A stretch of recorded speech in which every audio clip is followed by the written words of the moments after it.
I mean, he's athletic. I think that was the first thing that we saw. You see, explosion and power with this player. I think he's got the right temperament for what we're looking for. I think we'll have to put the saddle on him and break him a little bit.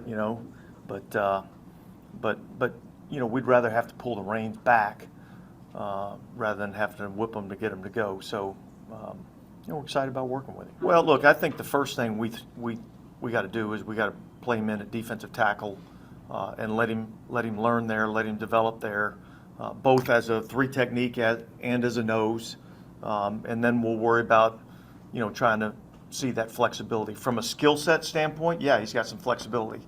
We'll just have to see what he can learn and how quickly he can learn and adapt to what we're doing.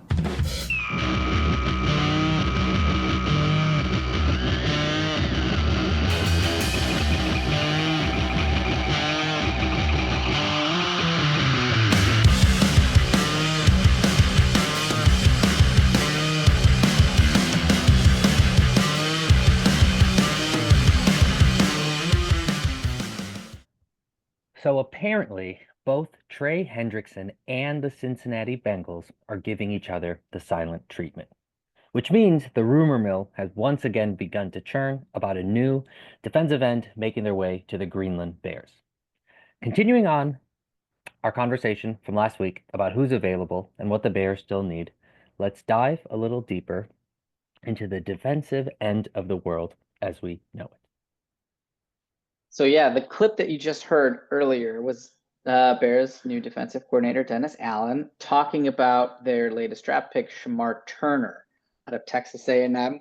He played defensive tackle in college, and the idea is that he'll continue to play that position in the NFL. Some people were speculating that maybe there was a position change in his future, going from tackle to end, since Dennis Allen does like bigger defensive ends, and the Bears didn't really address that, in the draft, although they did sign Dayo Odeyingbo in free agency. But what you heard there from Allen is pretty clear that they want to really try to keep him inside to start with. And I don't really think they have plans to play him outside unless something drastic happens. So I do think that there is still a need on that edge outside of Montez Sweat, because they did sign Deo, like we talked about, but you still don't know what you're getting from him. He's kind of a player, a little bit on the rise. They signed him for big money. They're obviously hoping for big things from him. And then you also have Austin Booker, who is coming off of a rookie season that was, okay. I don't think he lit the world on fire. I don't think he was asked to. He's just he's looking to become more than just a guy. That's kind of what he is right now. And then after that, you have Daniel Hardy, who's plays primarily on special teams, kind of a rotational guy, and then Dominique Robinson, who had a really great first game and then like totally disappeared. And I actually think he's a cut candidate this summer because I think Dennis Allen didn't draft him. His new coaching staff has no real ties to him, and he hasn't really been super productive. So I think he's somebody to look out for, someone that they would potentially let go. But they don't really have somebody outside of Sweat that you can pencil in to be like, yeah, that's our starting defensive end. That guy, like DeMarcus Walker was before they cut him. DeMarcus Walker wasn't a perennial Pro Bowler, but he was a solid rotational guy that played against the run really well and, was okay against the pass. And, I think if you're looking for free agents, there's a lot of veterans out on the market right now. I'm sure you probably heard a couple names kind of get thrown around, especially with cut season coming, because edge players are expensive. It costs a lot to get an edge. And if you're a team that took a chance on one or signed one to a big deal, and all of a sudden you're not really competing and you want to save some cap space, a good way to do that is get rid of a high priced edge, and you'll save some cap stuff. And so you'll find some of these older edge rushers out on the market now, and then you'll also find them, once camps start. Probably not as many when camp starts because you're looking to who's going to make the team, and if a edge has made it this far and the salary cap has been fine so far, he's probably going to beat out a younger player. But this is where I typically see some of those big guys kind of come available. Before we dive into who is available, let me ask you, I guess, what you are like looking for from a Who do you want on the other side of Montez, but from a prototype type player? I think you need somebody that is a good overall player. I don't think you need somebody that's a pass rush specialist, because I feel like, I don't know, man, Walker was pretty solid. I don't know why they cut him still, but it's always funny, like a player like that, right? Somebody that's a veteran, almost like a Grady Jarrett on the outside would be kind of nice. Because you're gonna need somebody that's kind of stout. I don't know if Dio's any good against the run. Booker's still a young player, and Hardy's a rotational guy, right? So I don't think you have that overall like defensive end there. Some of the names that they threw out there, I think you could probably talk yourself into. Like, for example, everybody's been talking about Jadeveon Clowney. He just got let go by the Panthers. That dude's like, he's a big name. He was a number 1 overall pick, right? He's a big name. He has some great seasons, but he's like on his 4th team in 4 years. You'd think like, oh, if this guy was any good, teams would probably keep him for more than 1 year, but he keeps moving around, right? And the Panthers, sure. That's just to that point. This is a basketball thing, I've had a kind of similar conversation about Derrick Jones Jr., like where he, for some reason, is on a new team every year, but like. I thought you were gonna Russell Westbrook me with that one. But Derrick Jones Jr. has been on the Bulls. He's been on the Mavs. I forgot who he's on. Is he on the Clippers now? I'm not sure. He's just been floating around, but he's just a dude that's like. Yeah. Because you watch him, it's like he just hustled on the Bulls. He hustled. He did everything. He has a new team, and so it makes me wonder. Yeah, maybe there's something. That was Javonte Green for me. I love Javonte Green. Dude, I love Javonte Green because he would, right when he'd come off the bench, he'd just be running to the hoop He and just dunk brought it, man. Yeah, dude. Yeah. It's like Russell Westbrook light, extremely light. That's an interesting point though, about different. Clowney. Yeah, he's been on a lot of different teams. It makes sense for the Panthers to kind of cut him. He's 32 years old. He had 5.5 sacks last season, and they saved $8 million in cap space, and they're not gonna win anything next year. So it's like, might as well just move forward. He probably cost the Bears around 10 or $11 million, and I don't know if that's something that Poles wants to do. Poles doesn't really show propensity for these like 1-year expensive old players. That's like a Ryan Pace thing to do. So I don't know how realistic any like Clowney is, but the guy after him, like Matt Judon, is an interesting name. If you remember him, he was the guy that Poles tried to actually trade for last year. It was on Hard Knocks. They actually showed like kind of him and Flus talking about Matt Judon. He's coming off a bicep injury. Patriots were looking to move on, and Poles was trying to trade for him. They offered a 3rd-round pick, and so did the Falcons. Now, Poles couldn't get an extension done, and that's kind of why that deal fell through.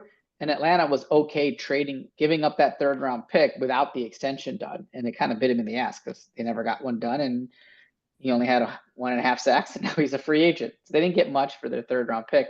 That's why I was saying that is a Ryan Pace move, who is now with the Falcons. And so, yeah, kind of a full circle moment there.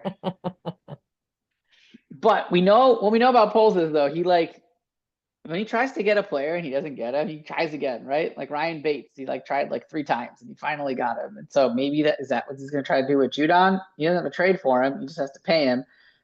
Now, Judon's probably going to cost less. He's definitely going to cost less than Clowney, just because his production isn't there and he's not as high profile.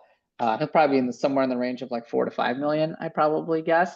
And so, was that an option for a 1-year guy that makes sense? I think Judon is just an all-around pretty good pro. He's better against the run, I think, than Clowney is. So maybe he's just fits more of that Poles mold, but he's also 32, just like Clowney. So it's is that somebody that, obviously not a long-term answer, but I don't think they're necessarily, you're not going to get a long-term great answer at edge until we get to our last guy. But, those guys just, Go ahead, sir. I was like, those guys just don't come available, Yeah. With Matt Judon, what was the reason for his lack of production? Was there just not the line itself wasn't that good? There wasn't something good on the other side? Their pass rush was kind of abysmal, and that's why they made the trade for Judon, and then they didn't really address it. So I think Judon was their primary pass rusher, and so he would, he'd get the doubles, he'd get the chips, he'd get all that stuff. And he's just too old, I think, to handle that sort of thing. Now, that's what Ryan Poles will ask himself, right? Was it a poor scheme fit? No, with whatever Atlanta was trying to do?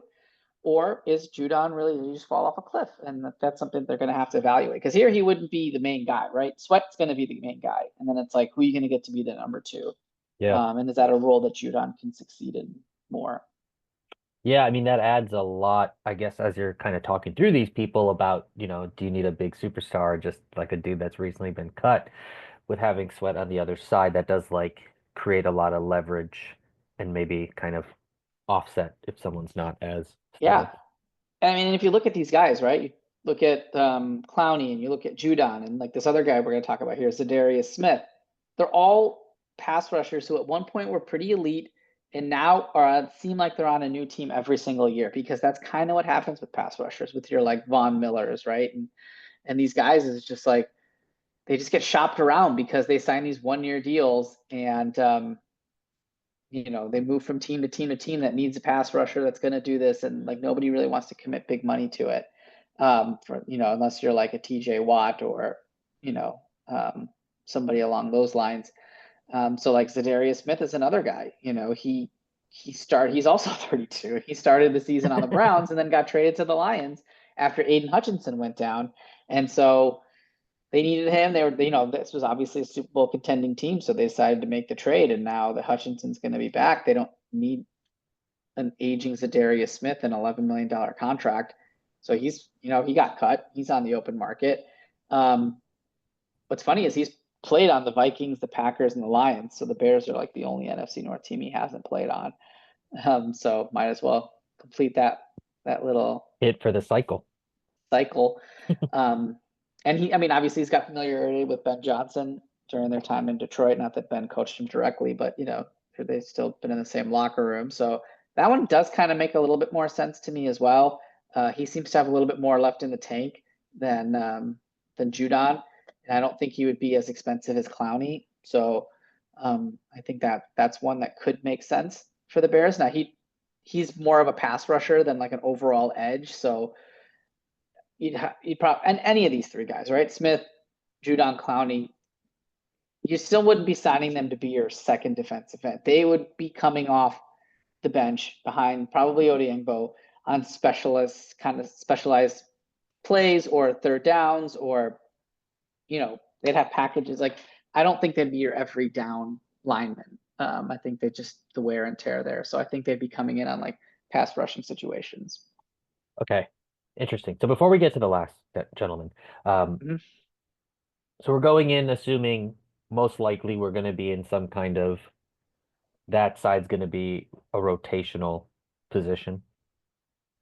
Oh yeah. Yeah. Defensive line is usually a rotational position. Even Mm. Sweat doesn't play, Mm. the entire game, right? So you need a healthy bodies, you need fresh bodies, and you need some versatility too, right? And I think that's why Dio is actually a pretty good pick, because some people think he can play inside as well. So you can line that. Sometimes you can put Dio and let's say Zadarius Smith and Montez Sweat all on the field at the same time, right? Maybe Dexter. Now you've got maybe your 4 best linemen on like, in the 2-minute drill or like crucial situations, you've got those guys in. So I think versatility goes, it's definitely a plus when it comes to the defensive line, because those guys are rotating quite often. It's a tiring position. Interesting. Does O-line have the same kind of like rotational It flow? does not. Nope. Yeah. Nope. Because O-line is so predicated on teamwork and chemistry that shifting up your O-line often leads to disaster. See Bears, Chicago. And Yeah. you want to have the same starting 5, every game if you can, every snap if you can. Football's so fucking weird, man. Just so nuanced and strange. Weirdest fucking game, man. Yeah, it's so weird. Try to explain football to somebody that doesn't know anything about football. It's just like I don't even understand. It's like explaining the rules to a board game, and you're just like, I don't know what you're saying to me, man. Let me just watch it and I'll figure it out. Like can't follow. That's one of the drivers behind doing this podcast in many ways, is to like really understand what is a 5 technique, is basically the question I've been sort of in search for throughout the whole, this whole podcast. But yeah, it's a strange ass sport. Okay, continue, sir. You say what is a 5 technique? Yeah. I don't know what 3 technique is. 5 technique is defensive line position on the outside shoulder of the offensive tackle. So it's like a 5 wide, I guess. So you're like way wide. I don't know if they play that. Anyway, last guy. This was your monologue, right? Trey Hendrickson creeping back up. His name's creeping back up there. Bears fans were hopeful that he could be a Bear, but the Bengals were like, nope, we're not trading him. We're going to give him a new contract, and everybody's like, oh, okay. And then here we are, the next season, no new contract, no communication. Schefter just tweeted out that he's not. Hendrickson's camp isn't happy. The Bengals haven't furthered their new contract talks, so he's basically like, I'm not playing. You either pay me or trade me. And so he's going to kind of force their hand. I mean, eventually, whenever players try to force hands of the teams, they always end up playing anyway because it just costs the player way too much to sit these games out. Sure. So he'll hold out. He'll probably end up playing. But if they don't sign him to big money, I doubt. I mean, he'll just walk. And the Bengals will get nothing out of it. So if they're kind of convinced that he's not going to, that they're not going to get a deal done, it does make sense for them to try to move him. Now, trading away your best defensive player after an first team all pro season is like malpractice, but that's also why the Bengals are the Bengals. Hendrickson, unlike the other 2 guys, I mean, they're 32, he's 30. So, I mean, he's not like a spring chicken either, but he's still playing the best he's ever played. He had 36 quarterback hits last year. I think he had like 15 and a half sacks or something like that. Like, he's just unreal. And he kind of like checks all the boxes, for the Bears, because like they have a need. These people like him don't become available on the market, right? And here he is, could be available, right? The value's there, the production's there. The Bears have the cap flexibility to make this happen, to sign him to that extension. He even has familiarity with the defensive scheme because he and Dennis Allen shared some time together in New Orleans when he was on the Saints. So there's some familiarity there. I think if you make a move like this, you're going to have to extend him, and you just gave Sweat a 4-year, like $100 million deal, which is one of our positive polls moves from our evaluation a couple weeks ago. Now, do you want to tie up something, like that? Do you want $200 million tied up into 2 players? It's a lot, right? It's a lot for one position. But you make a move like that, and man, that is like, that would really get Bears fans jazzed up. I think it would be, it would be huge. I mean, it would be huge. Like, what would they have to, like, what is the haul would you anticipate for a person of this caliber? That's a good question. And, it's really circumstantial. I think because of the position that the Bengals have put themselves in, the Bears might be able to get him cheaper than you would think. Now, every other team is thinking about this too, right? Why wouldn't you make a call? They're going to have the Cincinnati, if they say he's available, will have no shortage of suitors. Sure. But if you can get it done for a 3rd round pick, 2 3rd-round picks, a 2nd and a 3rd, something like that, I think you really think about it, right? Parting with the 1st is tough. Even parting with a 2nd is tough. But if you do like a 3rd this year and a 3rd next year, or 3rd and a 4th or something like that, I think you kind of have to think about it. But yeah, I mean, it's not just the draft capital, like I said, it's the extension as well, which ties up your cap space. But dude, you've got so many players on rookie deals here. You've got your quarterback on a rookie deal. You've got 2 wide receivers on a rookie deal. You've got your right tackle on a rookie deal. You've got tight end on a rookie deal. Like, do you want to make a splash? You want to pay for somebody? Now's the time to pay for somebody, right? Yeah. Because you're not going to have to pay Caleb for another 4 years, and Rome and Colson for like another 4 years, right?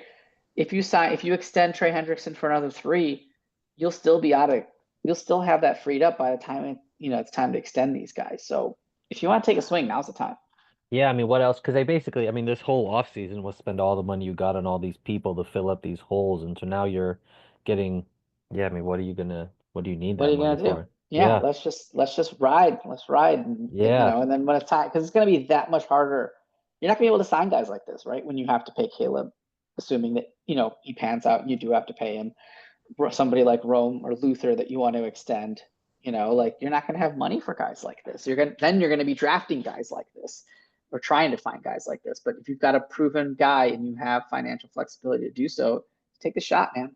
And this gives you maybe opportunity to draft some dude now to like grow under him, like you Yeah. did with, I'm Yeah. forgetting his name, but who he did with, like that maybe could be behind Dahlman or some of the other guys on the O line.